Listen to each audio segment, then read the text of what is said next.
El sacerdote más temido de Venezuela. Secuestraba viudas y embarazaba para pagar por sus pecados. La neblina descendía espesa sobre las montañas de Mérida cada tarde de 1974, envolviendo el pueblo de San Rafael del Páramo en un manto gris que parecía aislar aquel lugar del resto del mundo. Las casas de adobe y tejas rojas se apiñaban alrededor de la iglesia colonial, cuya torre blanca emergía como un faro entre la bruma. Era un pueblo de apenas 3.000 almas, donde todos se conocían por nombre y apellido, donde las puertas se cerraban temprano y las mujeres caminaban siempre en grupos después del Ángelus. El aire olía a leña quemada, a eucalipto mojado y a pan recién horneado que salía del horno de doña Carmela cada mañana a las 5. Los hombres trabajaban la tierra cultivando papas y trigo en las laderas empinadas, mientras las mujeres tejían ruanas de lana y cuidaban de los niños. La vida transcurría lenta, marcada por las campanas de la iglesia y los sermones del padre Elías Monterrosa. El pueblo había sido fundado en 1742 por colonos españoles que buscaban tierras fértiles en las alturas andinas. Generaciones de familias habían nacido, crecido y muerto allí, manteniendo tradiciones que parecían inmunes al paso del tiempo. En 1974, mientras en Caracas y otras ciudades venezolanas la modernidad avanzaba con fuerza impulsada por los petrodólares, San Rafael del Páramo permanecía anclado en ritmos ancestrales. No había televisión, solo algunas radios que captaban señales débiles desde Mérida. El único teléfono del pueblo estaba en la alcaldía, y la carretera de tierra que conectaba con la ciudad tardaba 3 horas en recorrerse cuando no estaba bloqueada por derrumbes. El padre Elías había llegado al pueblo 7 años atrás, enviado por el obispado de Mérida. Era un hombre de 42 años, alto y corpulento, con una voz profunda que retumbaba en las paredes de la iglesia durante la misa dominical. Tenía el cabello negro peinado hacia atrás con brillantina, ojos oscuros que parecían penetrar el alma de quien los miraba, y manos grandes que bendecían a los fieles con movimientos lentos y ceremoniosos. Su presencia física imponía respeto inmediato. Medía casi 1,85 m, algo excepcional para la época y la región, y su sotana negra siempre estaba impecablemente limpia y planchada, contrastando con la sencillez de los habitantes del pueblo. Los habitantes de San Rafael del Páramo lo veneraban. Él había llegado justo después de que el anterior párroco, el anciano padre Augusto, muriera de un infarto a los 83 años. El padre Elías trajo energía renovada a la parroquia. Organizó la restauración del techo de la iglesia, que llevaba años filtrando agua de lluvia. Estableció un programa de alfabetización para adultos en la sacristía. Creó una cooperativa agrícola que ayudaba a los campesinos a obtener mejores precios por sus cosechas, y organizó misiones para ayudar a los más pobres de las aldeas circundantes. Había bautizado a sus hijos, celebrado sus matrimonios, confesado sus pecados más oscuros, y dado la extrema unción a sus moribundos. Era el Padre, el guía espiritual, el hombre de Dios que intercedía por ellos ante el cielo. Si te está gustando esta historia, por favor suscríbete al canal y déjanos un comentario diciéndonos desde dónde nos estás viendo. Tu apoyo nos ayuda a seguir trayendo historias como esta, que necesitan ser contadas. Durante los primeros años de su ministerio en San Rafael del Páramo, el padre Elías parecía ser exactamente lo que el pueblo necesitaba. Visitaba a los enfermos sin importar la hora o el clima. Caminaba kilómetros bajo la lluvia para llevar los sacramentos a campesinos moribundos en aldeas remotas, y sus sermones, aunque a veces severos, resonaban con autoridad bíblica. Hablaba del amor de Dios, pero también de su justicia, del perdón, pero también de la necesidad de penitencia genuina. Los feligreses salían de misa sintiéndose tanto consolados como advertidos, una combinación que reforzaba su devoción. Pero había algo en el padre Elías que incomodaba a algunas personas, aunque nadie se atrevía a expresarlo en voz alta. Era la forma en que miraba a ciertas mujeres durante la comunión, como si evaluara algo más allá de su devoción. Sus ojos se detenían un segundo más de lo necesario en las viudas jóvenes, en aquellas que habían perdido recientemente a sus esposos y se acercaban al altar con rostros marcados por el duelo. Era la manera en que sus sermones, especialmente en los últimos 2 años, se habían vuelto cada vez más oscuros, obsesionados con el pecado original, con la redención a través del sufrimiento, con la necesidad de pagar las deudas contraídas con Dios mediante sacrificios personales. El pecado se lava con sangre y lágrimas, decía desde el púlpito cada domingo, su voz retumbando en las paredes de piedra. No basta con arrepentirse con palabras. Dios exige pruebas tangibles de nuestra contrición. Exige que ofrezcamos algo de valor, algo que nos cueste, para demostrar que nuestro arrepentimiento es genuino. Los feligreses asentían con temor reverencial, sin comprender del todo el significado de aquellas palabras, pero sintiendo el peso de una culpa difusa, que el sacerdote parecía capaz de amplificar con cada sermón. El padre Elías tenía una forma particular de hablar que hipnotizaba a su audiencia. Comenzaba con voz suave, casi susurrante, obligando a las personas a inclinarse hacia adelante para escucharlo. Luego su tono subía gradualmente, como una ola que crece antes de romper, hasta alcanzar un crescendo que hacía temblar las ventanas. En esos momentos, con los ojos cerrados y las manos extendidas hacia el cielo, parecía estar en trance, como si realmente estuviera recibiendo mensajes directos del Todopoderoso. Esta teatralidad religiosa cautivaba especialmente a las mujeres mayores del pueblo, quienes lo defendían fervientemente ante cualquier crítica velada. María Eugenia Campos había enviudado hacía apenas 6 meses, en febrero de 1974. Su esposo, Roberto, había muerto en un accidente mientras trabajaba en la construcción de una carretera en las afueras del pueblo. Una roca enorme se había desprendido de la ladera durante las lluvias torrenciales y lo había aplastado junto con otros 2 trabajadores. El entierro había sido uno de los más concurridos que San Rafael del Páramo había visto en años. Roberto era querido por todos, un hombre trabajador y honesto que nunca le había negado ayuda a ningún vecino. Su muerte a los 33 años había conmocionado al pueblo entero. María Eugenia tenía 31 años y 2 hijas pequeñas, Beatriz de 8 años y Carolina de 5. Vivía en una casa modesta al final de la calle principal, una construcción de 2 habitaciones con un patio donde cultivaba cilantro, tomates y algunas hierbas medicinales que su madre le había enseñado a cuidar. La casa tenía paredes de adobe gruesas que mantenían el calor durante las noches frías de montaña, un techo de tejas que Roberto había reparado el verano anterior a su muerte, y un pequeño altar con imágenes religiosas que María Eugenia mantenía siempre decorado con flores frescas cuando podía conseguirlas. Desde la muerte de Roberto, María Eugenia había caído en una profunda melancolía que preocupaba a todos sus conocidos. Lloraba durante las noches mientras sus hijas dormían en la única cama que compartían las 3. Y durante el día intentaba mantener una apariencia de normalidad, cosiendo ropa para otras familias y vendiendo empanadas los domingos después de misa. Pero su rostro había adquirido una palidez fantasmal, sus ojos estaban constantemente enrojecidos por las lágrimas, y había perdido tanto peso que su ropa le colgaba como trapos en un espantapájaros. Roberto no había dejado ahorros significativos. Todo lo que ganaba lo había invertido en la educación de sus hijas y en mejoras modestas para la casa. María Eugenia ahora enfrentaba la realidad brutal de criar solas a 2 niñas con recursos mínimos en un pueblo donde las oportunidades laborales para mujeres eran casi inexistentes. Podía coser, cocinar, limpiar, pero estas tareas apenas generaban suficiente dinero para comprar lo básico. La familia de Roberto, campesinos pobres de una aldea cercana, no podía ayudarla económicamente. Sus propios padres habían muerto cuando ella era adolescente. Solo tenía a su hermano Carlos, pero él también luchaba por mantener a su propia familia. Las noches eran lo peor. María Eugenia se acostaba junto a sus hijas y escuchaba sus respiraciones suaves e inocentes, y sentía un peso aplastante en el pecho. ¿Cómo iba a darles una vida digna?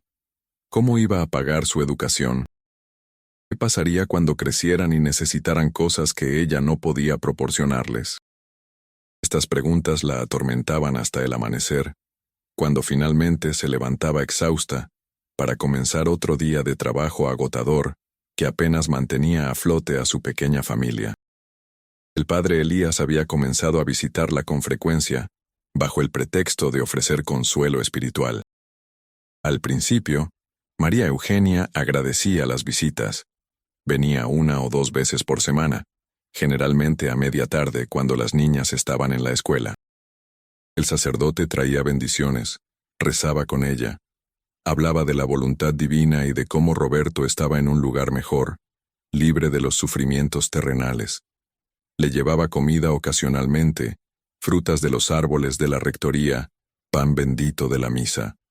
María Eugenia, criada en la tradición católica estricta de las montañas andinas, recibía estas atenciones con gratitud genuina, viendo en el padre Elías a un mensajero de la misericordia divina.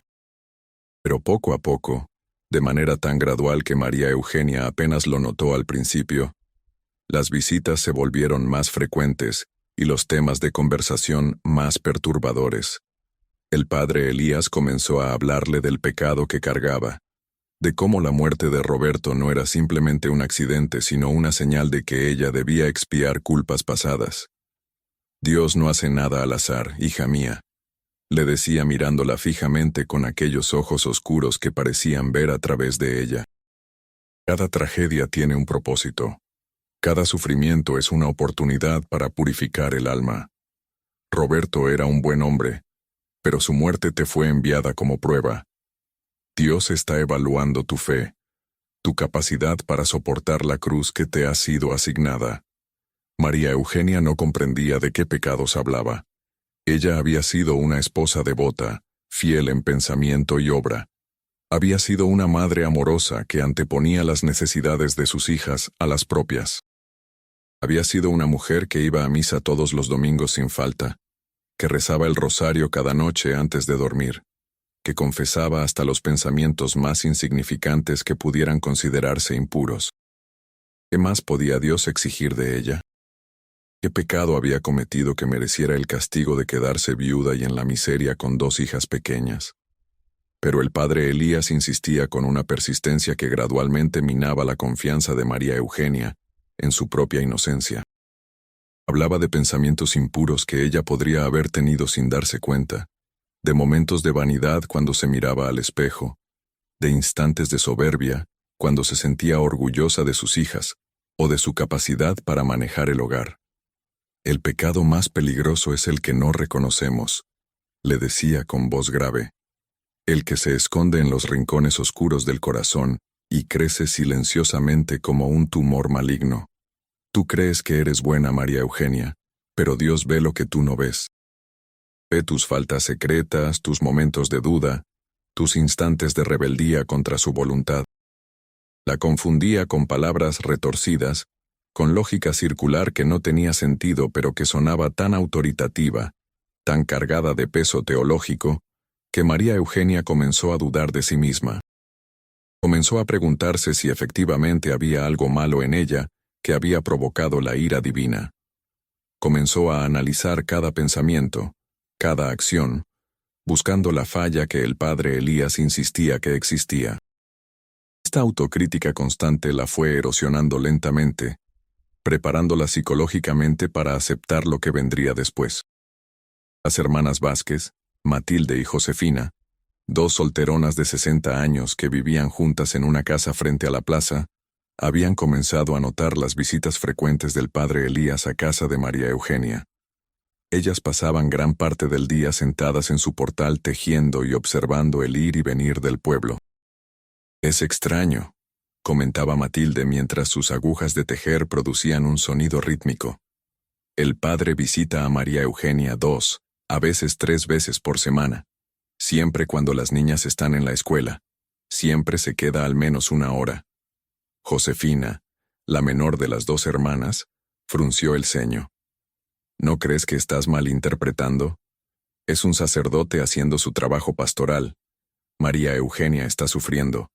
Necesita guía espiritual». «Puede ser», respondió Matilde sin convicción.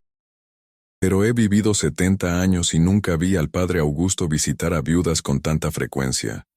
Y hay algo en la manera en que el padre Elías la mira después de misa. No puedo explicarlo exactamente, pero me produce escalofríos. Esta conversación, repetida en variaciones sutiles en otros hogares del pueblo, creaba un murmullo de incomodidad apenas perceptible, pero nadie se atrevía a confrontar directamente al padre Elías. Hacerlo sería cuestionar a un hombre de Dios, y en San Rafael del Páramo de 1974, eso era impensable. La autoridad eclesiástica era absoluta, incuestionable, especialmente en un pueblo remoto donde el sacerdote era frecuentemente la persona más educada de la comunidad. Una tarde de agosto, cuando la neblina era tan densa que apenas se veía más allá de 2 metros, y el frío penetraba hasta los huesos, el padre Elías llegó a casa de María Eugenia con una expresión grave que ella no le había visto antes. Las niñas estaban en la escuela, donde permanecerían hasta las 4 de la tarde. Él entró sin esperar invitación, una costumbre que había desarrollado en las últimas semanas. Cerró la puerta detrás de sí con un sonido que a María Eugenia le pareció definitivo, como el cierre de una tumba, y se sentó en la única silla de la pequeña sala. El silencio se extendió durante varios segundos mientras el padre Elías la observaba con intensidad perturbadora. María Eugenia sintió que el aire de la habitación se volvía denso, difícil de respirar. Finalmente, el sacerdote habló. He recibido una revelación, María Eugenia. Durante mi vigilia de oración de anoche, Dios me habló directamente. Me mostró el camino para tu redención, el único camino que puede salvar tu alma y las almas de tus hijas de la condenación eterna, pero requiere de tu completa obediencia y fe absoluta. María Eugenia sintió un escalofrío recorrer su espalda. Había algo en la mirada del sacerdote que no era santo, algo que hacía que su instinto, esa voz primitiva que todos llevamos dentro y que nos advierte del peligro, le gritara que huyera. Pero ¿cómo podía desconfiar de un hombre de Dios? ¿Cómo podía cuestionar a quien representaba a Cristo en la tierra? Toda su educación, toda su fe, toda la estructura de creencias que había sostenido su vida hasta ese momento, le decían que dudar del sacerdote era dudar de Dios mismo. ¿Qué debo hacer, padre?, preguntó con voz temblorosa, sus manos entrelazadas sobre el regazo apretándose con tanta fuerza que los nudillos se volvieron blancos. El padre Elías se levantó lentamente, con movimientos calculados que aumentaban la tensión en la pequeña habitación. Caminó hacia ella con pasos medidos, su sotana negra rozando el suelo de tierra compactada. «Debes venir conmigo», dijo con voz que intentaba sonar paternal pero que tenía un tono de amenaza apenas disimulado. «Hay un lugar sagrado en las montañas, un santuario secreto donde las mujeres como tú pueden purificarse, donde pueden pagar sus deudas con el Señor. Es un retiro espiritual que pocos conocen, un lugar de penitencia y renacimiento revelado solo a aquellos que Dios ha elegido para un propósito especial». Hizo una pausa dramática, dejando que sus palabras se asentaran. «Allí realizarás el sacrificio supremo que Dios exige. Concebirás una nueva vida como símbolo de tu redención, y ese niño será la prueba viviente de que has sido perdonada. Será un hijo nacido libre del pecado original, puro, destinado a servir a Dios de maneras que no podemos imaginar». María Eugenia retrocedió un paso, su mente intentando procesar lo que acababa de escuchar. «No entiendo, padre. ¿Concebir? ¿Dar a luz? Pero yo no estoy embarazada, y mi esposo ha muerto hace 6 meses. No hay manera de que yo... Solo así tus hijas estarán a salvo de la maldición que pesa sobre tu familia». El padre Elías se acercó más, su presencia física dominando el pequeño espacio. «¿Has notado cómo Carolina ha estado tosiendo últimamente?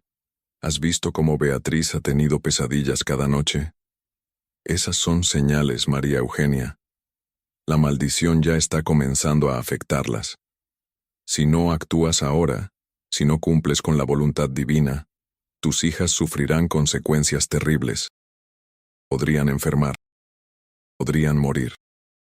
¿Quieres tener la muerte de tus propias hijas en tu conciencia? Y luego estaba la amenaza velada contra sus hijas. Eso era lo que realmente la paralizaba. La idea de que su negativa pudiera poner en peligro a Beatriz y Carolina era un peso insoportable. «Necesito pensarlo, padre», dijo finalmente, intentando ganar tiempo, su voz apenas un susurro. «Esto es muy... no puedo simplemente...». La revelación es clara y debe cumplirse antes de la luna nueva, que es dentro de 3 días. Si te niegas, estarás desafiando directamente la voluntad de Dios, y las consecuencias serán terribles. No solo para ti, que arderás en el infierno por toda la eternidad, sino para Beatriz y Carolina. ¿Quieres que tus hijas sufran por tu desobediencia? ¿Quieres que paguen el precio de tu cobardía?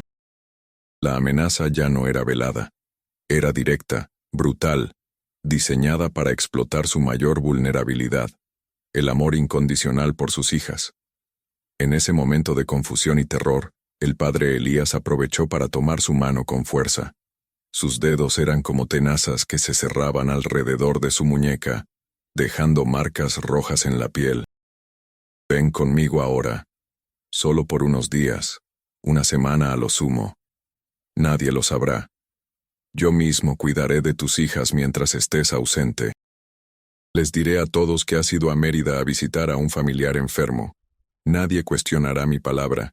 Cuando regreses, estarás purificada, libre de la maldición, y podrás criar a tus hijas en paz. Confía en mí, hija mía. Confía en Dios. Este es el único camino». María Eugenia quería gritar, quería correr, quería empujar al sacerdote y huir de aquella casa que de repente se sentía como una trampa, pero sus piernas no le respondían. La voz del padre Elías parecía hipnotizarla. Sus palabras se enredaban en su mente como telarañas pegajosas. El miedo por sus hijas superaba cualquier instinto de autopreservación. Si había aunque fuera una posibilidad de que el padre Elías tuviera razón, de que su negativa pudiera dañar a Beatriz y Carolina, ¿cómo podía arriesgarse? Antes de que pudiera formular un pensamiento coherente, el padre Elías ya la estaba conduciendo hacia la puerta. La envolvió en su propio chal de lana gruesa, un gesto que podría haber parecido protector en otras circunstancias, pero que ahora se sentía como si la estuviera preparando para un sacrificio. La llevó fuera de la casa hacia la neblina densa, que había convertido el pueblo en un mundo de fantasmas grises. Caminaron en silencio, el sacerdote sujetando firmemente el brazo de María Eugenia, como si temiera que ella pudiera intentar escapar. Atravesaron calles desiertas, donde la neblina era tan espesa que no podían ver más allá de 1 metro. Pasaron frente a casas donde la gente estaba refugiada del frío, sin saber que a pocos metros una mujer estaba siendo llevada hacia un destino terrible. Dejaron atrás la iglesia cuya torre blanca desaparecía en la bruma como un reproche silencioso. Salieron del pueblo por un sendero que María Eugenia no conocía, uno que subía empinadamente hacia las montañas. El camino era irregular, lleno de piedras sueltas y raíces que sobresalían del suelo. María Eugenia tropezó varias veces, pero el padre Elías la mantenía en pie con su agarre férreo. Caminaron durante lo que pareció una eternidad, subiendo cada vez más alto, mientras el aire se volvía más delgado y más frío. El único sonido era el crujir de las hojas secas bajo sus pies y la respiración laboriosa de María Eugenia, que no estaba acostumbrada a ese tipo de esfuerzo físico. Después de casi 2 horas de caminata agotadora, cuando María Eugenia sentía que sus piernas iban a colapsar bajo su peso, finalmente llegaron a una construcción que ella nunca había visto antes, a pesar de haber vivido toda su vida en San Rafael del Páramo. Era una casa antigua de piedra, casi oculta entre los árboles de eucalipto y la maleza densa, con ventanas tapiadas con tablones de madera podrida y una puerta gruesa de madera carcomida por la humedad y el tiempo. La construcción parecía datar de la época colonial. Quizás había sido una capilla o un puesto de vigilancia en tiempos remotos. Ahora lucía abandonada, olvidada, el tipo de lugar que los niños del pueblo habrían usado para contarse historias de fantasmas si supieran de su existencia. El padre Elías sacó una llave oxidada de un bolsillo oculto en su sotana y abrió la puerta con un chirrido que sonó como un lamento. El interior olía a humedad acumulada durante décadas, a moho que crecía en las paredes de piedra, y a algo más oscuro que María Eugenia no podía identificar, pero que le revolvió el estómago. Un olor dulzón y enfermizo que le recordó vagamente a la carnicería del pueblo. Había velas encendidas en las paredes, colocadas en soportes de hierro, que probablemente tenían siglos de antigüedad. Las llamas proyectaban sombras danzantes que hacían parecer que las paredes se movían. En el centro de la habitación principal, había un camastro de metal oxidado cubierto con sábanas blancas, que alguna vez habían sido inmaculadas, pero que ahora mostraban manchas amarillentas. Junto al camastro, había una mesa pequeña con más velas, un crucifijo de madera, y objetos que María Eugenia no pudo identificar en la penumbra. «Este es el santuario de la redención», dijo el padre Elías mientras cerraba la puerta con llave, el sonido del metal girando en la cerradura resonando como una sentencia. Su voz había cambiado completamente. Ya no había en ella el tono paternal y consolador que había usado durante meses. Ahora sonaba fría, calculadora, desprovista de cualquier rastro de humanidad o compasión. Aquí permanecerás hasta que se cumpla la voluntad divina. Aquí concebirás el hijo que pagará por tus pecados y los de tu difunto esposo. Aquí aprenderás el verdadero significado del sacrificio. María Eugenia sintió que el pánico la invadía completamente, como una ola helada que la ahogaba desde dentro. La realidad de su situación finalmente penetró la niebla de confusión y miedo que había nublado su juicio. Intentó correr hacia la puerta, pero el sacerdote la sujetó con una fuerza brutal que no esperaba. Sus manos grandes, las mismas que habían bendecido a sus hijas en su bautizo, ahora se cerraban alrededor de sus brazos con violencia que dejaba moretones inmediatos.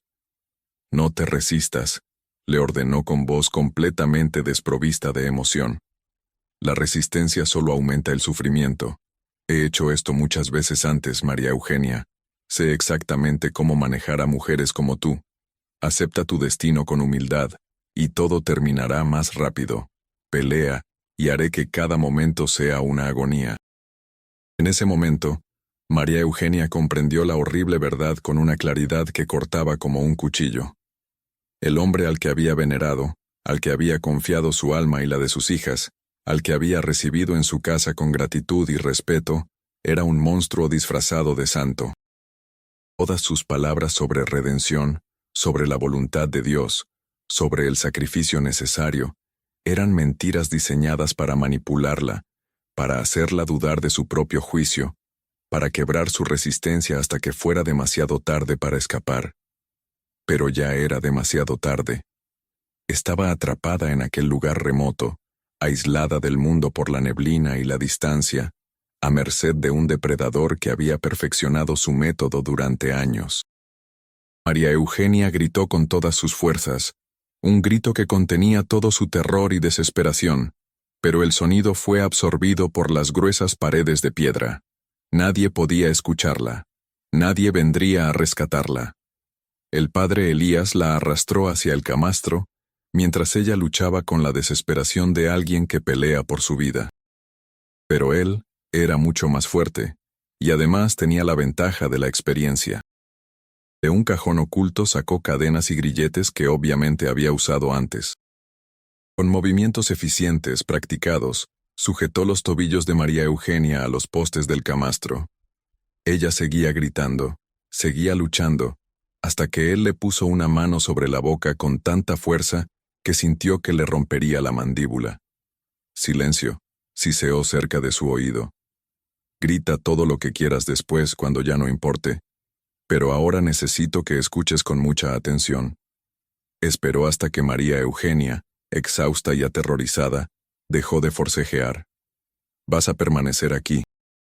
Vendré a visitarte diariamente, traer comida y agua, y realizar las ceremonias necesarias para tu purificación. El proceso tomará tiempo, pero eventualmente concebirás. Cuando estés embarazada, te trataré mejor. Hasta entonces, cada acto de resistencia será castigado, ¿Entiendes? Sí, susurró ella, su voz quebrada. Bien. El sacerdote se levantó, alisó su sotana y caminó hacia la puerta. Antes de salir, se volvió hacia ella con una expresión que María Eugenia nunca olvidaría. No había culpa allí, ni duda, ni reconocimiento de que estaba haciendo algo monstruoso. Solo había certeza absoluta, la mirada de un fanático que genuinamente cree estar haciendo la voluntad de Dios. Reza, María Eugenia. Reza por tu alma y por las almas de tus hijas. Porque solo tu obediencia puede salvarlas ahora. La puerta se cerró. María Eugenia escuchó la llave girar en la cerradura, después los pasos del sacerdote alejándose, y finalmente, solo el silencio opresivo roto por sus propios sollozos. Tiró de las cadenas con desesperación, pero solo consiguió lastimarse los tobillos. Gritó hasta quedar ronca, pero nadie respondió excepto el eco burlón de su propia voz rebotando en las paredes de piedra. Las horas siguientes fueron una pesadilla de la que María Eugenia no podía despertar. Intentó liberarse de las cadenas hasta que sus muñecas sangraron. Exploró cada centímetro de la habitación que podía alcanzar con sus limitados movimientos. Las paredes de piedra eran sólidas, las ventanas tapiadas no cedían, la puerta estaba demasiado lejos para siquiera intentar alcanzarla. En la penumbra iluminada solo por las velas que se consumían lentamente, María Eugenia se enfrentó a la realidad terrible de su situación. Pensó en sus hijas. ¿Qué les había dicho el padre Elías? ¿Habían llorado buscándola? ¿Las habría consolado con mentiras piadosas sobre dónde estaba su madre? La imagen de Beatriz y Carolina preguntando por ella, sin entender por qué las había abandonado, era más dolorosa que cualquier tortura física. También pensó en las otras mujeres que el sacerdote había mencionado. He hecho esto muchas veces antes, había dicho. ¿Cuántas mujeres habían estado encadenadas en ese mismo camastro? ¿Cuántas habían sufrido lo que ella ahora sufría? ¿Dónde estaban ahora? ¿Habían sobrevivido o yacían enterradas en algún lugar de aquellas montañas interminables? Mientras la noche caía, y las velas se consumían dejando la habitación en oscuridad casi total, María Eugenia hizo un juramento en su corazón. No importaba lo que le hiciera aquel monstruo, no importaba cuánto tiempo tuviera que soportar, encontraría la manera de sobrevivir, encontraría la manera de escapar. Y cuando lo hiciera, se aseguraría de que el mundo supiera la verdad sobre el padre Elías Monterrosa. En el pueblo, la ausencia de María Eugenia había sido notada inmediatamente. Las hermanas Vázquez la habían visto salir con el padre Elías hacia la tarde, pero no la habían visto regresar. Cuando las niñas salieron de la escuela y encontraron su casa vacía, corrieron llorando hacia la casa de su tío Carlos, quien inmediatamente comenzó a buscar a su cuñada. Carlos Campos era un hombre de 35 años, agricultor como su padre y su abuelo antes que él, conocido por su temperamento tranquilo, pero su lealtad inquebrantable hacia su familia. Había adorado a su hermana menor, y cuando ella se casó con Roberto, había ganado no solo un cuñado, sino un hermano. La muerte de Roberto lo había devastado casi tanto como a María Eugenia, y ahora sentía la responsabilidad de cuidar de su cuñada y sus sobrinas. Cuando no pudo encontrar a María Eugenia en ninguna parte, Carlos fue directamente a la rectoría. El padre Elías lo recibió con una expresión de preocupación que parecía genuina. «Carlos, hijo mío, ¿qué sucede?» «Las hermanas Vázquez dicen que la vieron salir con usted esta tarde. ¿Sabe dónde está?» «Con su permiso la llevé a un convento en Mérida, donde las hermanas pueden cuidarla, donde puede recibir el apoyo espiritual y emocional que necesita. Es solo temporal, Carlos. Pronto volverá con sus hijas, más fuerte y en paz». Carlos frunció el ceño. Algo en la historia no encajaba. ¿Por qué no me dijo nada? ¿Por qué no me pidió que las llevara?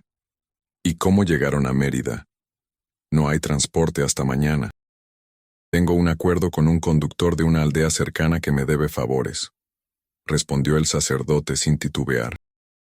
En cuanto a no avisarte, María Eugenia me hizo prometerle que mantendría esto en confidencia. Estaba avergonzada de su debilidad. No quería que nadie la juzgara. Pero te aseguro que está en buenas manos. Las hermanas del convento de Nuestra Señora de la Misericordia son expertas en ayudar a mujeres en crisis. Carlos no estaba convencido, pero ¿qué podía hacer? El padre Elías era una figura de autoridad incuestionable en el pueblo. Su palabra era ley. ¿Cuándo volverá? Durante los días siguientes, el padre Elías cumplió su promesa de supervisar a las niñas, visitándolas diariamente, asegurándose de que estuvieran alimentadas y atendidas. Pero cada noche, después de que el pueblo se dormía, tomaba el sendero hacia las montañas para visitar a su prisionera. Durante esos primeros días, María Eugenia sufrió un calvario que ningún ser humano debería soportar. El padre Elías la visitaba regularmente, siempre trayendo poca comida y menos agua, manteniéndola débil pero viva. Siempre llegaba con sus sermones retorcidos sobre redención y sacrificio, citando pasajes bíblicos distorsionados para justificar sus acciones monstruosas. «Esto es amor divino», le decía mientras ella lloraba. «El amor de Dios es duro, es exigente, requiere sangre y dolor, pero al final trae salvación». Abusaba repetidamente, cada vez precediendo el acto con oraciones y rituales que hacían que todo fuera aún más obsceno. Encendía incienso, rezaba en latín, rociaba agua bendita sobre el cuerpo de María Eugenia, como si estuviera realizando un sacramento sagrado. Para él, no había contradicción entre su sacerdocio y sus crímenes. En su mente distorsionada, estaba cumpliendo una misión divina, salvando almas a través de métodos que solo él había sido iluminado para comprender. María Eugenia intentaba resistir mentalmente, construir muros en su mente para proteger lo que quedaba de su cordura. Pensaba en sus hijas, en Roberto, en tiempos más felices antes de que su vida se convirtiera en esta pesadilla. Pero era difícil mantener esos pensamientos cuando el dolor y el miedo eran tan abrumadores. Lo que ella no sabía era que no estaba sola en aquella prisión de piedra. En otra habitación de la construcción, separada por una puerta pesada, había otra mujer encadenada a otro camastro. Se llamaba Adelaida González, tenía 28 años, y había sido viuda hacía un año. El padre Elías la había llevado allí 6 meses atrás con exactamente la misma historia de redención y pecado que había usado con María Eugenia. Adelaida estaba embarazada de 7 meses, su vientre abultado visible incluso bajo la manta delgada que la cubría. El embarazo había sido difícil, complicado por la desnutrición y el estrés constante. Su rostro, que en fotografías guardadas en su antigua casa, mostraba a una mujer hermosa de ojos vivaces, ahora estaba demacrado, con ojeras profundas, y la expresión vacía de alguien que ha sufrido más allá de lo que el espíritu humano puede soportar. Adelaida había estado casada con un maestro de escuela llamado Julio, quien murió de tuberculosis después de una enfermedad que duró meses. Ella lo había cuidado hasta el final, ignorando las advertencias de que podría contagiarse. Después de su muerte, Adelaida cayó en una depresión profunda, lo que la hizo vulnerable a la manipulación del padre Elías. Durante sus primeras semanas de cautiverio, Adelaida había luchado fieramente. Había intentado escapar 3 veces, cada intento resultando en castigos brutales que la dejaron con cicatrices permanentes. Finalmente, cuando quedó embarazada después de 2 meses de violaciones sistemáticas, algo en ella se rompió. Dejó de luchar, dejó de gritar, se resignó a su destino con una aceptación que era en sí misma una forma de locura. Ahora pasaba sus días en una existencia casi catatónica, apenas respondiendo cuando el padre Elías entraba, comiendo mecánicamente la comida que le traía, esperando el momento en que daría a luz. El sacerdote le había dicho que después del nacimiento sería liberada, que podría volver a su vida normal, que su deuda con Dios habría sido pagada. Adelaida no sabía si creerle, pero ya no tenía fuerzas para resistir. Fue al tercer día del cautiverio de María Eugenia, cuando las 2 mujeres se dieron cuenta de la presencia de la otra. María Eugenia, Sola durante horas en la oscuridad, escuchó un sonido que no era el viento ni los animales nocturnos. Era un gemido humano bajo y lleno de dolor, que venía de algún lugar cercano. Con su voz ronca de tanto gritar llamó: ¿Hay alguien ahí? ¿Alguien puede escucharme? Adelaida le contó a María Eugenia toda su historia, advirtiéndole de lo que vendría, compartiendo los terribles conocimientos que había adquirido durante sus 6 meses de infierno. Él cree que es un elegido de Dios, susurraba Adelaida con voz quebrada. No está fingiendo, María Eugenia. Genuinamente cree que está haciendo la voluntad divina. Me ha hablado de sus visiones, de cómo un ángel se le aparece y le dice qué viudas deben ser purificadas. Es completamente demente, pero es tan convincente que incluso yo llegué a creerle al principio. ¿Qué pasó con las otras mujeres antes que nosotras?, preguntó María Eugenia, aunque temía la respuesta. Adelaida guardó silencio durante un momento.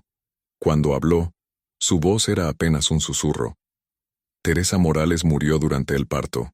Hubo complicaciones y él no trajo ayuda médica. Dice que el nacimiento debe ser puro, sin intervención del mundo corrupto. Después de que murió, llevó su cuerpo a un barranco y dijo que había sido un suicidio. Beatriz Cordero sobrevivió al parto pero se desangró después. Su bebé también murió. Carmen Villegas. Ella intentó escapar cuando estaba embarazada de 5 meses. Él la persiguió y... no sé exactamente qué pasó, pero encontraron su cuerpo semanas después en las montañas. Oficialmente dijeron que se había perdido y murió de exposición. María Eugenia sintió náuseas. ¿Cuántas? ¿Cuántas mujeres ha hecho esto? He intentado escapar, respondió Adelaida con voz derrotada. Las cadenas son fuertes. Incluso si lográramos liberarnos, estamos en medio de las montañas. Yo no sé cómo regresar al pueblo, y en mi estado, tocó su vientre hinchado. No podría correr si él nos persiguiera. Pero la desesperación de María Eugenia no aceptaba la derrota. Durante los días siguientes, mientras el padre Elías continuaba con sus visitas diarias y sus rituales dementes, ella observó cada detalle de su prisión con ojos de guerrera. Notó que las cadenas que sujetaban sus tobillos estaban fijadas a la pared con argollas viejas que el óxido había debilitado. Notó que el sacerdote siempre guardaba las llaves en el mismo bolsillo de su sotana. Notó que había un momento durante sus ceremonias cuando él cerraba los ojos perdido en su fervor religioso, completamente vulnerable. María Eugenia comenzó a planear meticulosamente. Necesitaba algo que pudiera usar como arma, algo que le diera aunque fuera una pequeña ventaja contra un hombre que era mucho más fuerte que ella. Durante uno de sus exámenes cuidadosos de la habitación, encontró un clavo largo y oxidado que sobresalía ligeramente de una viga de madera en el techo. Con paciencia infinita, durante días de trabajo silencioso, logró aflojarlo y quitarlo. Lo escondió bajo el colchón delgado del camastro, esperando el momento correcto. Ese momento llegó una semana después de su captura. El padre Elías entró como siempre, trayendo su canasta con comida escasa y agua tibia. Pero esa noche notó que María Eugenia parecía particularmente débil, apenas capaz de moverse. Preocupado de que su instrumento de redención pudiera estar enfermándose antes de cumplir su propósito, se acercó para examinarla más de cerca. En el momento en que se inclinó sobre ella, María Eugenia sacó el clavo oxidado de su escondite y lo hundió con todas sus fuerzas en el muslo del sacerdote. El padre Elías aulló de dolor y sorpresa, retrocediendo tambaleante. María Eugenia, moviéndose con una velocidad nacida del instinto de supervivencia, se lanzó hacia él buscando desesperadamente las llaves en su sotana. Lucharon violentamente en el suelo de piedra. Él era más fuerte pero estaba herido, y ella tenía la ventaja de la desesperación absoluta. Adelaida, en la habitación contigua, escuchó la conmoción y comenzó a gritar palabras de aliento, sus gritos mezclándose con los rugidos de rabia del padre Elías y los gemidos de esfuerzo de María Eugenia. La lucha duró varios minutos que parecieron horas. El sacerdote logró golpear a María Eugenia en el rostro con fuerza suficiente para aturdirla momentáneamente, pero ella continuó peleando con una ferocidad que no sabía que poseía. Finalmente, sus dedos encontraron las llaves en el bolsillo profundo de la sotana. Las agarró con todas sus fuerzas y rodó lejos del sacerdote, quien intentaba levantarse a pesar del clavo aún incrustado en su muslo. Con manos temblorosas que apenas podían controlar, María Eugenia logró abrir el candado que sujetaba las cadenas a sus tobillos. Se puso de pie tambaleante justo cuando el padre Elías se recuperaba lo suficiente para intentar agarrarla nuevamente. Ella esquivó sus manos extendidas y corrió hacia la puerta que conducía a la habitación de Adelaida. La llave para esa puerta también estaba en el llavero. María Eugenia la abrió de un empujón y encontró a Adelaida encadenada tal como ella había estado, su vientre enorme visible bajo la manta. «Voy a sacarte de aquí», dijo María Eugenia mientras corría hacia ella con las llaves. Detrás de ellas, el padre Elías se había levantado. Su rostro ya no mostraba ninguna pretensión de piedad o santidad. Era la máscara de un monstruo furioso. «Malditas sean ambas», rugió con una voz gutural que no parecía humana. «Me han sido entregadas por Dios. No pueden huir de su destino. Las encontraré, y cuando lo haga, el castigo será 1000 veces peor». Pero María Eugenia ya estaba liberando a Adelaida de sus cadenas. La mujer embarazada se levantó con dificultad, débil por meses de cautiverio y desnutrición.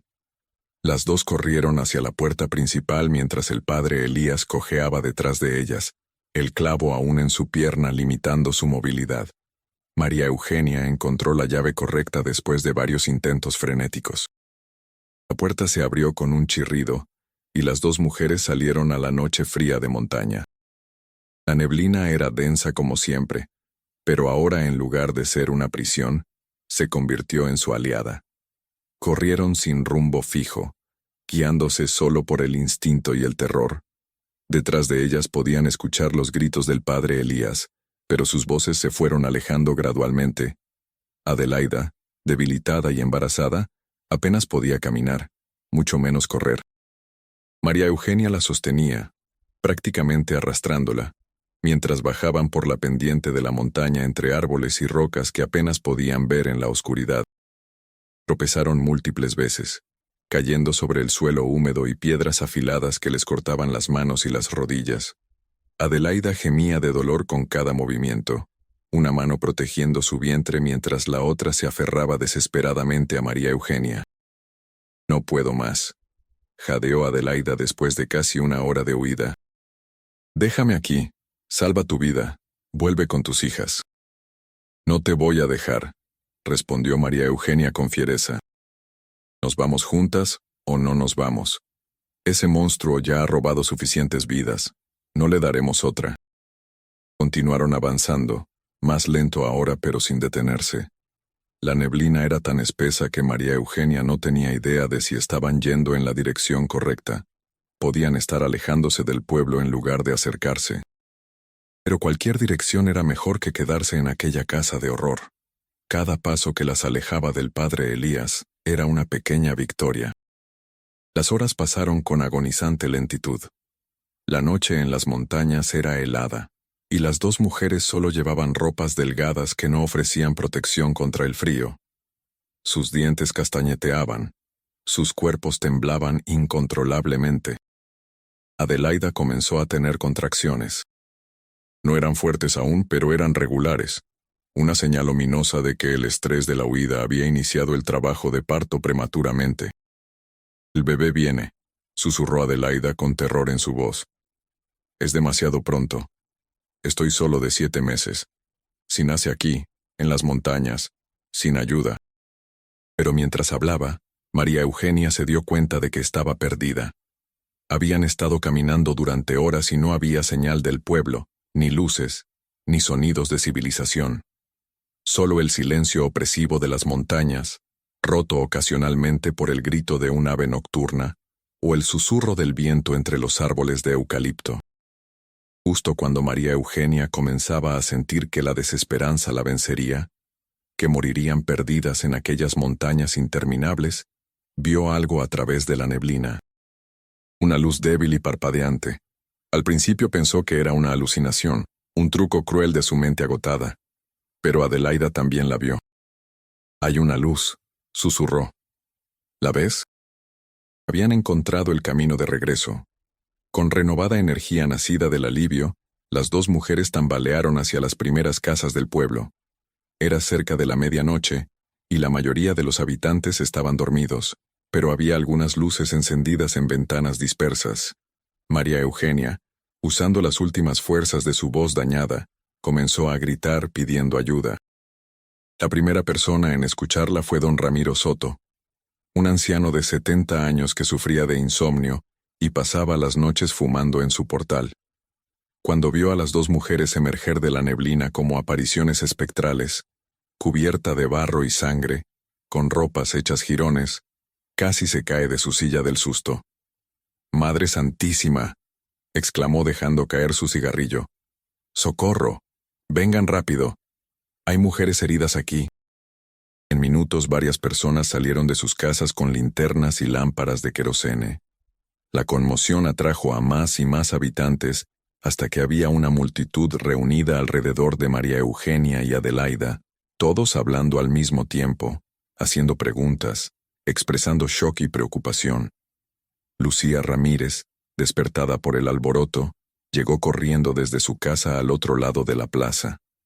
Cuando vio a María Eugenia, sus ojos se llenaron de lágrimas de alivio y rabia simultáneos. «Lo sabía», dijo abrazando a la joven mujer con cuidado para no lastimarla más. «Sabía que algo terrible estaba pasando. ¿Dónde has estado? ¿Qué te hizo ese maldito?». Varios hombres la levantaron cuidadosamente y la llevaron corriendo hacia la clínica del pueblo, una construcción pequeña con equipamiento médico básico, donde el doctor Vargas atendía emergencias. María Eugenia insistió en acompañarla a pesar de su propio estado lamentable. Mientras caminaban hacia la clínica, seguidas por una multitud creciente de habitantes curiosos y horrorizados, María Eugenia comenzó a hablar. Con voz ronca y quebrada por el trauma, comenzó a contar lo que había sucedido. Habló del secuestro, de cómo el padre Elías la había manipulado con amenazas veladas contra sus hijas. Habló del encierro en aquella casa escondida en las montañas, de las cadenas, de las violaciones repetidas disfrazadas de rituales religiosos. Habló de Adelaida y de cómo había estado prisionera durante 6 meses. Habló de las otras mujeres que el sacerdote había mencionado, las que habían muerto, las que nunca habían sido encontradas. Su testimonio fue como una bomba que destrozó la paz ilusoria del pueblo. Algunos de los habitantes no querían creerlo, no podían aceptar que el hombre que les había servido comunión esa misma mañana fuera capaz de tales atrocidades. «Es imposible», murmuraba doña Mercedes, una de las devotas más fervorosas del pueblo. «María Eugenia debe estar confundida. Quizás sufrió un colapso nervioso. El padre Elías es un santo. Esto no puede ser verdad». Pero otros, especialmente aquellos que habían notado inconsistencias en los últimos años, que habían tenido dudas pero las habían suprimido por respeto a la autoridad eclesiástica, comenzaron a conectar las piezas. Recordaron las desapariciones de otras viudas. Recordaron las explicaciones convenientes del padre Elías. Recordaron cómo sus sermones se habían vuelto cada vez más extraños y obsesivos. Y luego estaba la evidencia física.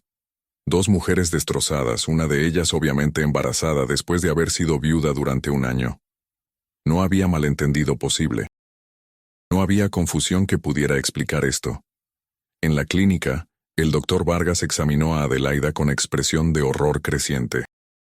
Era un hombre de 60 años que había practicado medicina en San Rafael del Páramo durante 3 décadas. Había visto mucho en su vida: accidentes de trabajo, enfermedades, partos difíciles. Pero nunca había visto algo como esto. El cuerpo de Adelaida mostraba signos de abuso sistemático y prolongado. Tenía cicatrices viejas en las muñecas y tobillos, donde las cadenas habían cortado su piel repetidamente. Tenía moretones en diferentes etapas de curación que indicaban violencia continua. Estaba severamente desnutrida, deshidratada, y el bebé, aunque aún vivo milagrosamente, estaba en grave peligro. Necesito realizar una cesárea de emergencia, dijo el doctor Vargas con voz temblorosa. El bebé es prematuro, y el parto vaginal en estas condiciones podría matarlos a ambos. Pero mi equipo es limitado. No tengo anestesia adecuada. No tengo... El doctor Vargas asintió y comenzó a prepararse para la cirugía más difícil de su carrera. Mientras tanto, María Eugenia fue examinada por la esposa del doctor, una enfermera retirada llamada Elena. Ella también encontró evidencias de abuso severo. María Eugenia tenía laceraciones, moretones, signos de desnutrición. Pero físicamente, aparte de las heridas superficiales de su huida por las montañas, estaba en mejor estado que Adelaida simplemente porque su cautiverio había sido más corto. El trauma psicológico, sin embargo, era profundo en ambas mujeres. María Eugenia alternaba entre episodios de llanto incontrolable y momentos de aparente calma que eran más perturbadores que las lágrimas. Sus manos temblaban constantemente. Cada vez que un hombre entraba en la habitación se encogía instintivamente. Los ruidos fuertes la hacían sobresaltar violentamente. Mientras el doctor trabajaba en Adelaida detrás de una cortina improvisada, Carlos Campos llegó corriendo a la clínica con Beatriz y Carolina. Las niñas, despertadas por la conmoción y confundidas, lloraban preguntando por su madre. Cuando vieron a María Eugenia cubierta de vendajes y con el rostro hinchado por los golpes, comenzaron a llorar con más fuerza. «Mamá, ¿qué te pasó?», gritó Beatriz mientras corría hacia ella. María Eugenia las abrazó con todas sus fuerzas, llorando ahora lágrimas de alivio y amor. «Estoy bien, mis niñas. Estoy bien. Mamá está aquí. Nunca las voy a dejar de nuevo. Nunca». Carlos, observando la escena con puños apretados y mandíbula tensa, se acercó a Lucía Ramírez, quien había permanecido en la clínica coordinando la ayuda. «¿Dónde está?», preguntó con voz peligrosamente baja. «¿Dónde está ese hijo de perra?». María Eugenia dice que lo dejaron herido en las montañas. Puede estar todavía allá arriba o puede haber huido. Pero Carlos, necesitamos hacer esto de manera correcta. Necesitamos evidencia. Necesitamos autoridades. Otros hombres del pueblo que habían llegado a la clínica y escuchado el testimonio de María Eugenia compartían la furia de Carlos.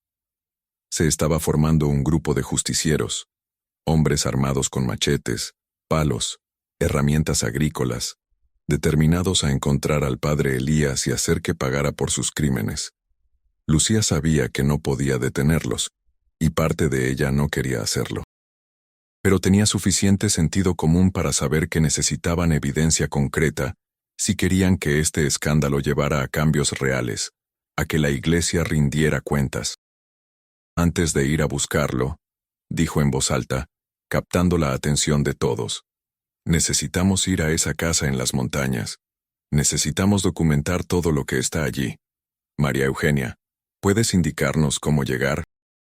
No estoy segura del camino exacto porque la neblina era muy espesa, pero recuerdo algunos puntos de referencia. 15 hombres se organizaron rápidamente. Carlos lideró el grupo, armado con su machete de trabajo y una determinación fría en los ojos. Llevaban linternas, cuerdas y una cámara vieja que pertenecía al maestro de escuela del pueblo. Siguiendo las indicaciones de María Eugenia, salieron hacia las montañas justo antes del amanecer. El camino fue difícil incluso con luz diurna comenzando a filtrarse entre la neblina. Subieron durante más de 2 horas, siguiendo el sendero empinado que María Eugenia había descrito.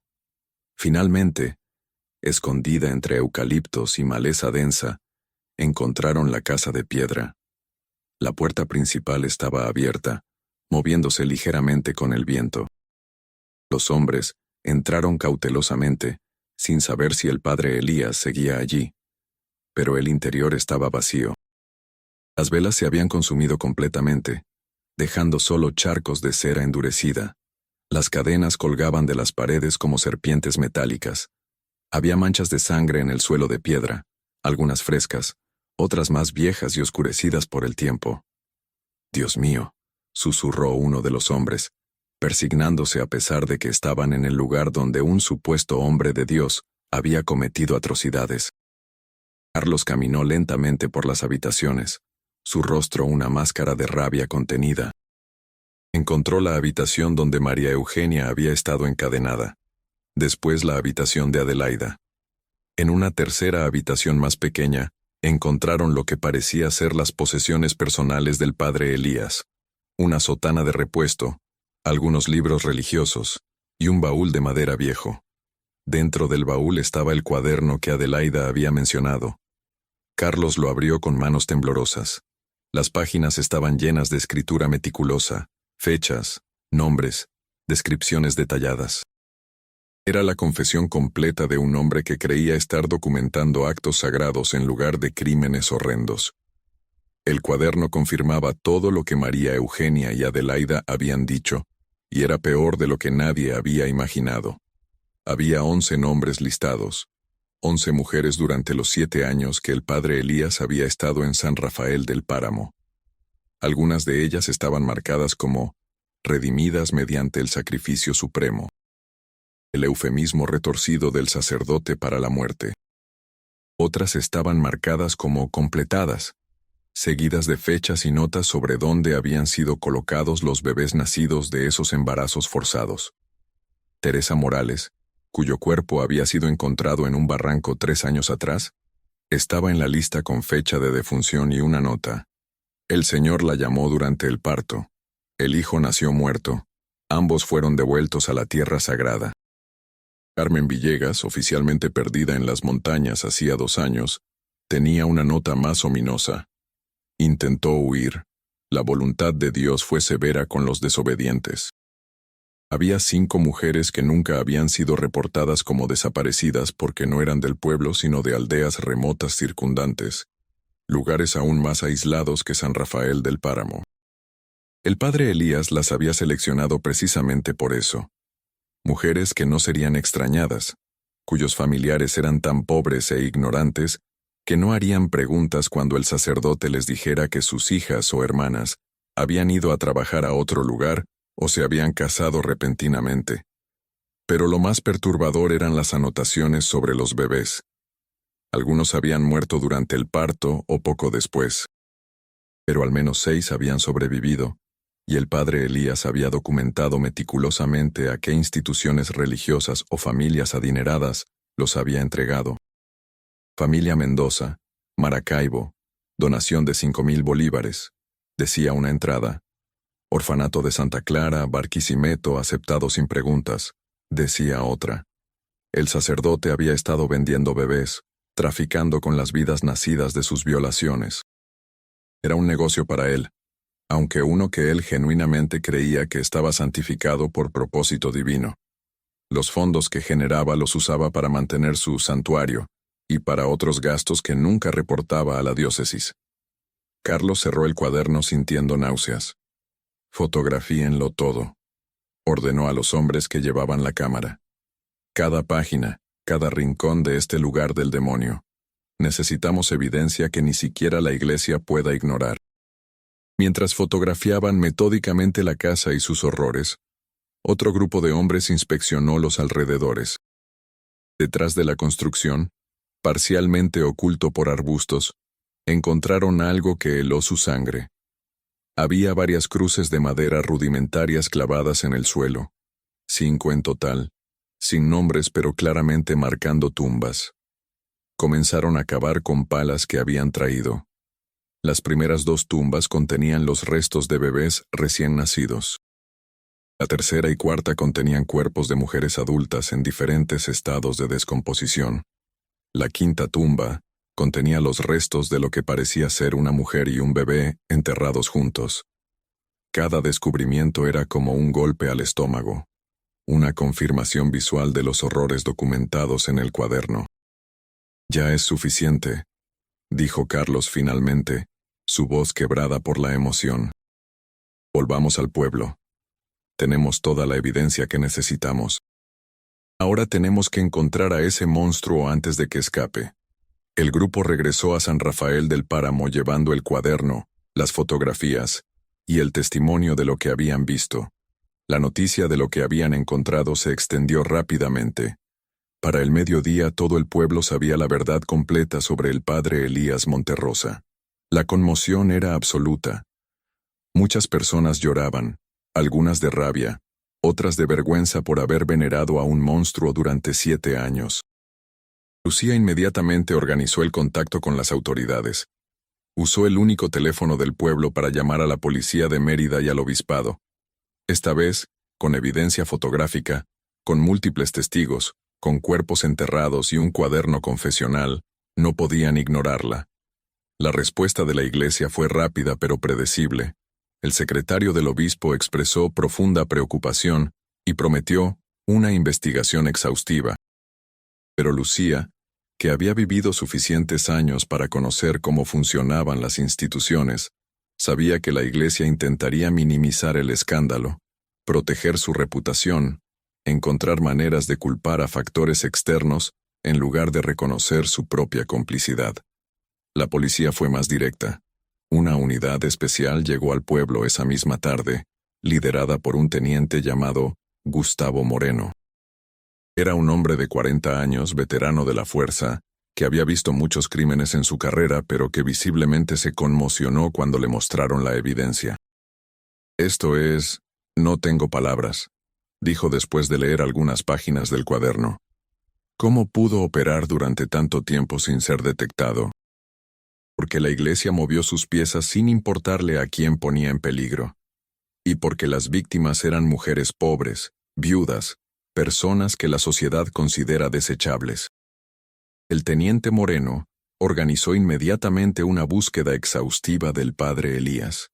Equipos de policías, junto con voluntarios del pueblo, peinaron las montañas en todas direcciones. Pusieron carteles con la fotografía del sacerdote en todos los pueblos y aldeas circundantes. Alertaron a las estaciones de autobuses, a los puestos fronterizos con Colombia, a todas las parroquias de Venezuela. Pero el padre Elías parecía haberse desvanecido. Durante días, no hubo señal de él. Algunos creían que había muerto en las montañas, que la herida en su pierna se había infectado o que había caído en algún barranco en su huida desesperada. Otros pensaban que había logrado escapar a otra ciudad o país, que su conocimiento del terreno y sus recursos ocultos le habían permitido desaparecer. En la clínica, Adelaida había sobrevivido milagrosamente a la cesárea de emergencia. El doctor Vargas, trabajando con equipamiento inadecuado y sin anestesia moderna, había logrado extraer al bebé prematuro. Era un niño, pequeño y frágil, que pesaba apenas 2 kilos. Necesitaba cuidados intensivos que la clínica rural no podía proporcionar, así que fue trasladado inmediatamente a un hospital en Mérida. Adelaida, aún débil por la cirugía y la pérdida de sangre, miraba el techo de la clínica con ojos vacíos. No había pedido ver al bebé. No había preguntado por él. Cuando Elena intentó hablar con ella sobre el niño, Adelaida simplemente se volteó hacia la pared. «Ese niño es producto de violación», dijo finalmente con voz monótona. «Cada vez que lo mire recordaré los 6 meses más horribles de mi vida. No puedo ser su madre. No sería justo para él ni para mí». Elena comprendía. Era una decisión imposible, una que ninguna mujer debería tener que tomar. Pero también sabía que Adelaida tenía razón. El trauma era demasiado profundo. «Hay familias buenas que no pueden tener hijos», dijo suavemente. «Familias que darían cualquier cosa por criar a un bebé. Podemos encontrar un hogar amoroso para él, lejos de aquí, donde pueda crecer sin conocer las circunstancias de su nacimiento». Adelaida asintió débilmente, lágrimas silenciosas rodando por sus mejillas. Era la decisión correcta, pero eso no la hacía menos desgarradora. María Eugenia, por otro lado, estaba enfocada completamente en sus hijas. Beatriz y Carolina no se separaban de ella, durmiendo en la misma cama estrecha de la clínica, aferrándose a su madre como si temieran que desapareciera de nuevo. María Eugenia les contó una versión muy editada de lo que había sucedido, solo que había estado enferma y el padre había intentado ayudarla, pero las cosas habían salido mal. Beatriz, a sus 8 años, era lo suficientemente mayor para sentir que había más en la historia, pero suficientemente joven para no hacer demasiadas preguntas. Carolina simplemente estaba feliz de tener a su mamá de vuelta.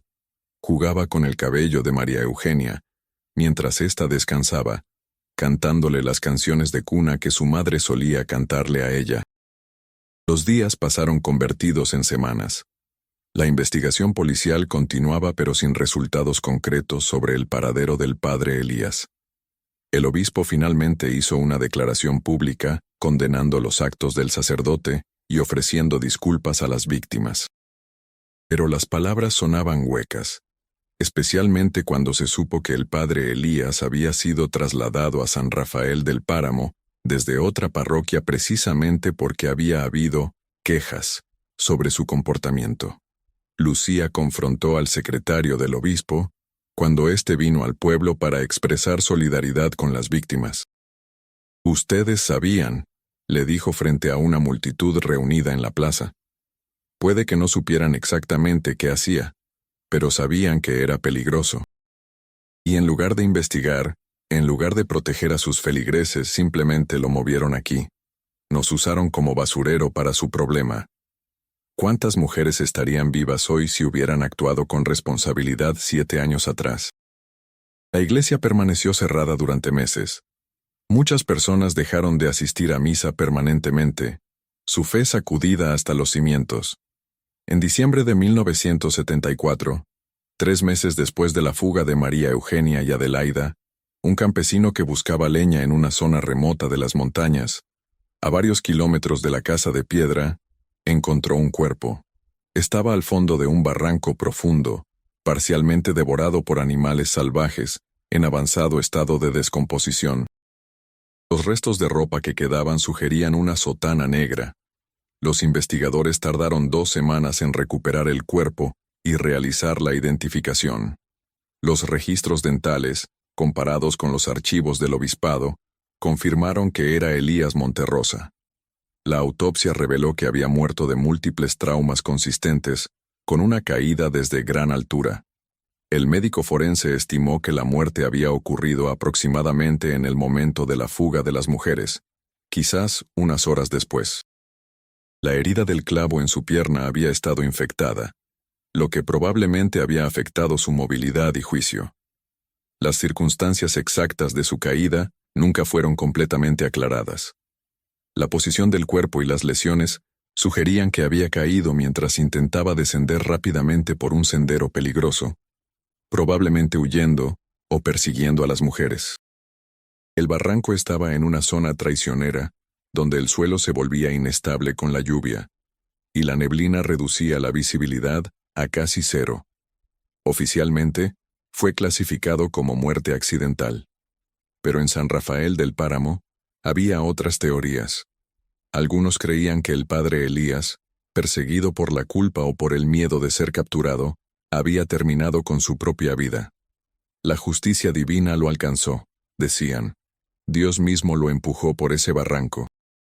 Era una narrativa reconfortante, que permitía a algunos recuperar algo de fe en un orden moral del universo. Otros, especialmente aquellos que conocían bien a Carlos Campos, notaron que Carlos había desaparecido durante toda una noche exactamente en el momento en que el forense estimaba la muerte del sacerdote. Carlos había salido de su casa después de acompañar a María Eugenia y sus hijas de regreso desde la clínica, diciendo que necesitaba pensar. No regresó hasta el amanecer siguiente, con barro en sus botas y una expresión inescrutable en su rostro. Cuando le preguntaron directamente, Carlos simplemente decía: «Estuve caminando por las montañas. Necesitaba procesar todo lo que había pasado. Nunca elaboraba más que eso». Cuando trajeron el cuerpo del padre Elías al pueblo para confirmar su identidad antes del entierro, Carlos lo miró con una expresión que no revelaba nada y dijo: «Que Dios tenga piedad de su alma, porque yo no la tengo». Nadie presionó para obtener más detalles. Si Carlos había tenido algún papel en la muerte del sacerdote, la mayoría del pueblo consideraba que había sido justicia poética. Un hombre había protegido a su familia de un depredador. No había nada más que decir. El cuerpo del padre Elías fue enterrado sin ceremonia en una tumba sin marca, en un rincón remoto del cementerio del pueblo. No hubo misa funeral, no hubo oraciones públicas, solo una sepultura rápida y silenciosa. El obispo decidió que era mejor minimizar la atención, evitar que el entierro se convirtiera en un espectáculo. Con la muerte del padre Elías confirmada, las víctimas finalmente pudieron comenzar el largo proceso de sanación, aunque todos sabían que las cicatrices nunca desaparecerían completamente.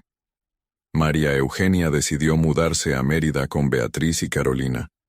San Rafael del Páramo, el lugar donde había nacido y crecido, ahora estaba demasiado lleno de recuerdos dolorosos. Cada calle, cada esquina, le recordaba al monstruo que había destruido su paz. Con ayuda de Lucía y de algunas donaciones organizadas por mujeres del pueblo, que se solidarizaron con su situación, consiguió alquilar una pequeña casa en un barrio obrero de Mérida.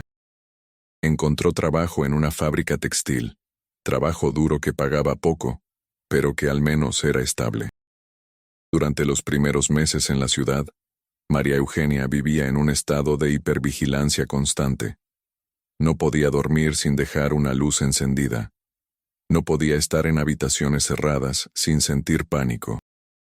No podía confiar en ningún hombre, independientemente de cuán inofensivo pareciera. Buscó ayuda de una trabajadora social en Mérida, una de las pocas profesionales en Venezuela en esa época que trabajaba específicamente con víctimas de trauma.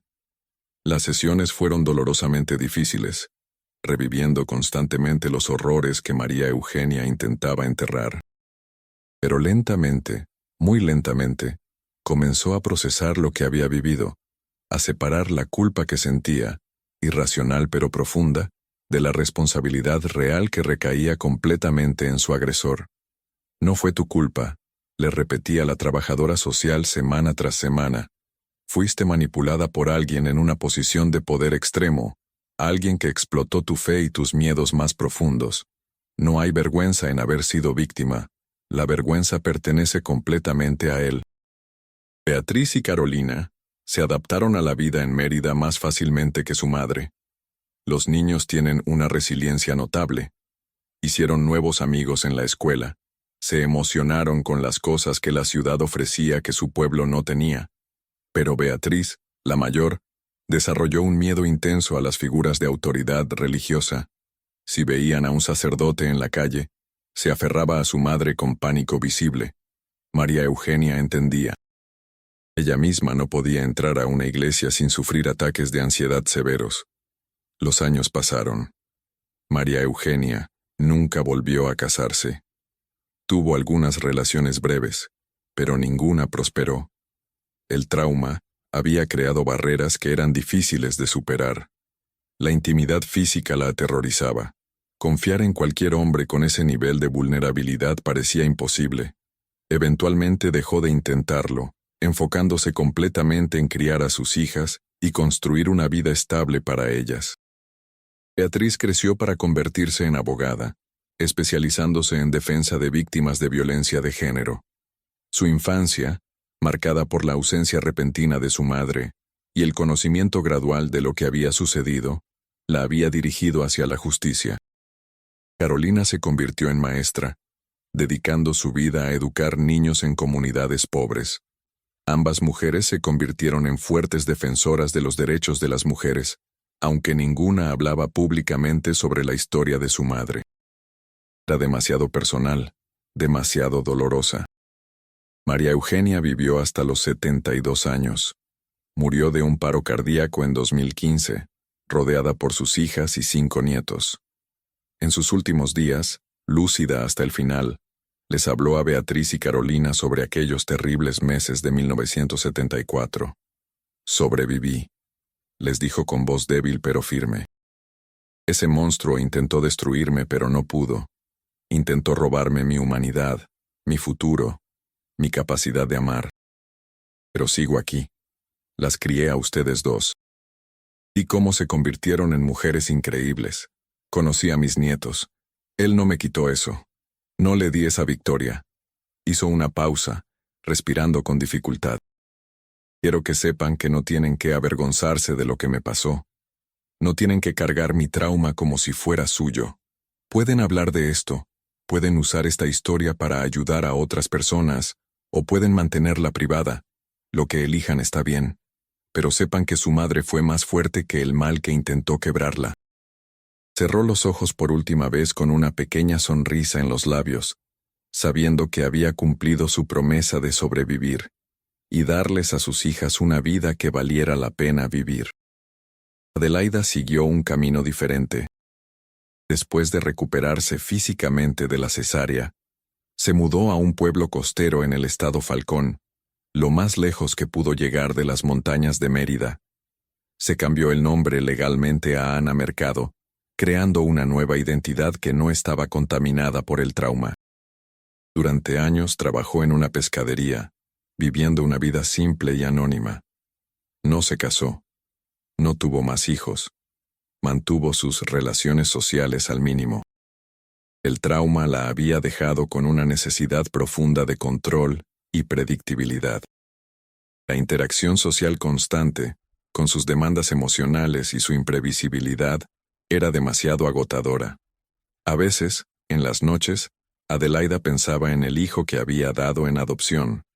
Se preguntaba dónde estaría, cómo sería, si sería feliz. Había insistido en que la adopción fuera completamente cerrada, sin posibilidad de contacto futuro. Era más fácil así, poder imaginar que él tenía una vida buena sin tener que confrontar la realidad. En 1998, cuando tenía 52 años, Adelaida recibió una carta. Venía de un hombre de 24 años llamado Javier Miranda. La carta comenzaba: "No sé si esto es apropiado, y entenderé completamente si no quiere responder. Pero recientemente descubrí que soy adoptado, y después de mucha búsqueda encontré información sobre mi madre biológica. Si usted es esa persona, solo quiero que sepa que he tenido una vida maravillosa". Adelaida leyó la carta con manos temblorosas, lágrimas corriendo por su rostro. Durante semanas no respondió, paralizada por emociones conflictivas. Finalmente, escribió una carta breve. "Sí, soy tu madre biológica. Me alegra profundamente saber que has sido feliz. Las circunstancias de tu nacimiento fueron difíciles, pero quiero que sepas que darte en adopción fue un acto de amor, no de rechazo. Merecías una familia que pudiera amarte de maneras que yo no podía en ese momento. Por favor, vive tu vida plenamente y sin culpa. Eso es todo lo que deseo para ti". No hubo más correspondencia después de eso. Adelaida había dado el cierre que Javier necesitaba, y eso era suficiente. Murió en 2010, a los 64 años, de cáncer de pulmón. En su testamento, dejó una donación a una organización que trabajaba con víctimas de tráfico humano y abuso sexual. Era su manera de transformar su sufrimiento en algo que pudiera ayudar a otras personas. Lucía Ramírez se convirtió en una figura central en la transformación de San Rafael del Páramo. Después del escándalo, usó el horror de lo que había sucedido como catalizador para el cambio. Organizó reuniones comunitarias donde las mujeres podían hablar abiertamente sobre temas que antes eran tabú: abuso doméstico, violencia sexual, los peligros de la autoridad incuestionable. Presionó para que llegara un nuevo sacerdote que fuera radicalmente diferente del padre Elías. El padre Miguel Ángel Sosa llegó en 1975, un hombre joven de 30 años que había crecido en los barrios pobres de Caracas y que tenía una teología de liberación que enfatizaba la justicia social y el empoderamiento de los marginados. El padre Miguel nunca visitaba a mujeres solas en sus casas. Todas sus reuniones pastorales se realizaban en espacios públicos o con testigos presentes. Estableció un consejo parroquial donde las mujeres tenían representación igual a los hombres. Sus sermones hablaban del Dios de amor y liberación, no del Dios de castigo y sufrimiento que el padre Elías había predicado.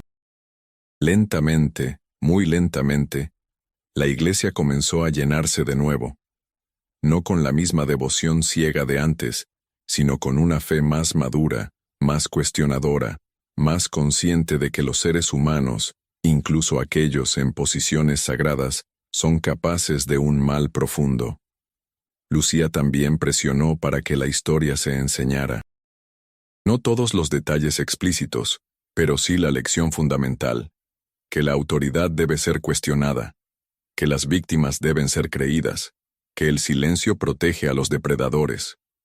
Convenció al maestro de escuela para que incluyera en el currículo local lecciones sobre pensamiento crítico, sobre reconocer señales de manipulación, sobre la importancia de hablar cuando algo no se siente correcto. Murió en 1992, a los 68 años, rodeada de mujeres cuyas vidas había tocado con su valentía. Su funeral fue uno de los más concurridos en la historia de San Rafael del Páramo. El padre Miguel, en su homilía, la llamó una profeta que gritó en el desierto cuando otros elegían el silencio cómplice. La casa de piedra donde el padre Elías había mantenido prisioneras a sus víctimas fue demolida en 1980. Un grupo de habitantes del pueblo, liderado por Carlos Campos, la desmanteló piedra por piedra. Los materiales fueron lanzados al barranco más profundo que pudieron encontrar. Nadie quería que quedara ningún rastro físico de aquel lugar de horror.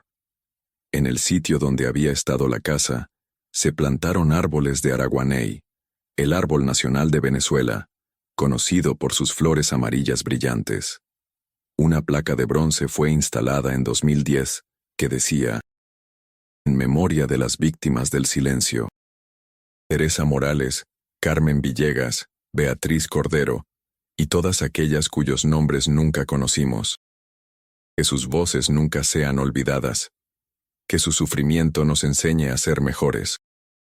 El caso del padre Elías Monterrosa, aunque nunca alcanzó atención nacional en la Venezuela de la década de 1970, cuando los medios estaban más enfocados en la bonanza petrolera y la política, se convirtió en una leyenda local en Mérida y sus alrededores.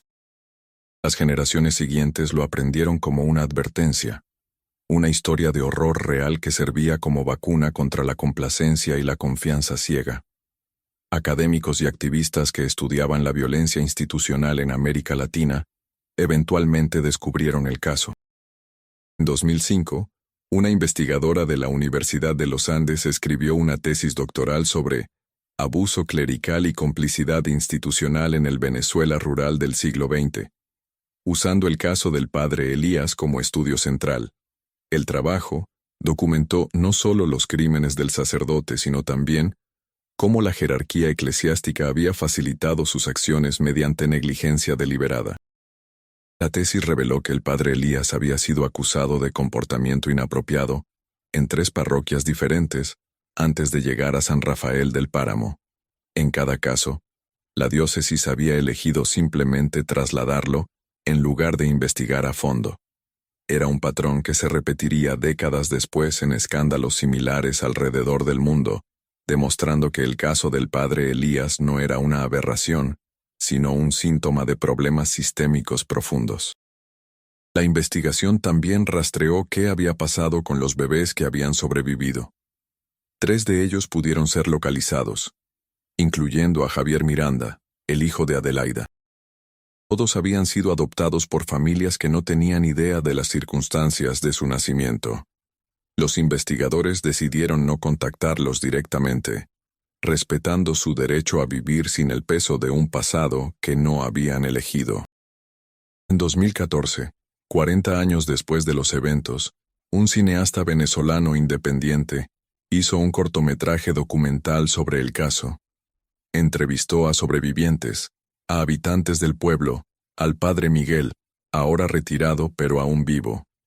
El documental se proyectó en festivales internacionales y ganó varios premios por su manejo sensible de un tema tan difícil.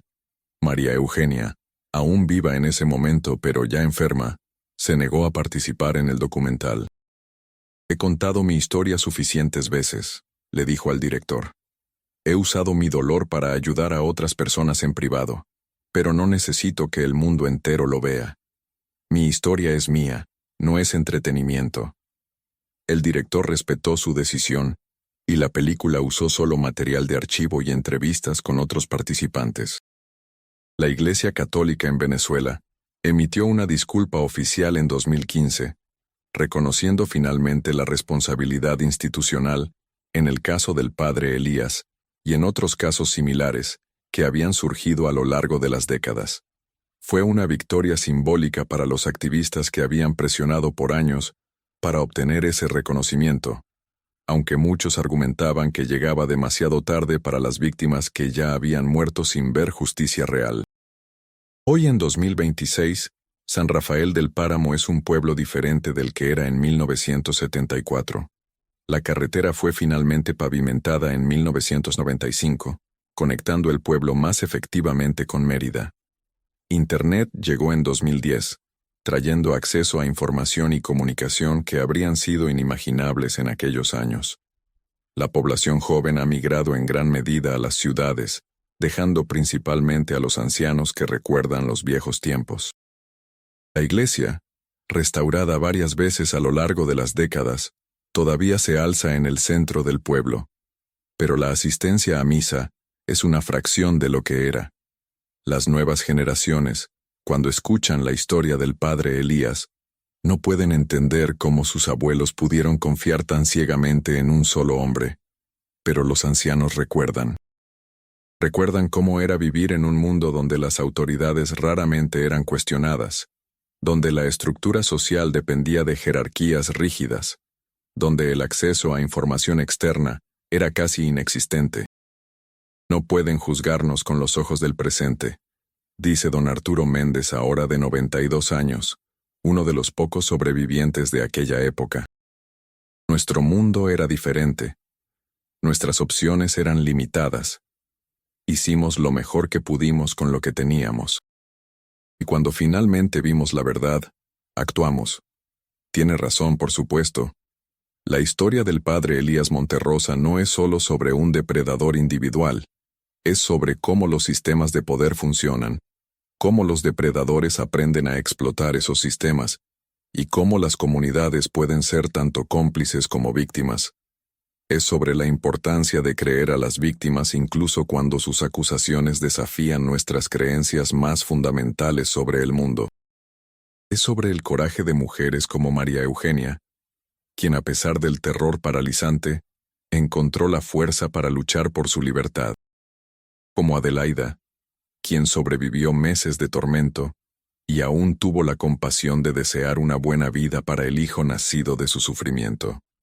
Como Lucía, quien se negó a aceptar el silencio y luchó por la verdad cuando otros querían enterrarla. Y es sobre la realidad de que el horror más aterrador no proviene de fantasmas o demonios de historias ficticias, sino de seres humanos reales que eligen el mal mientras se convencen a sí mismos de que están haciendo el bien.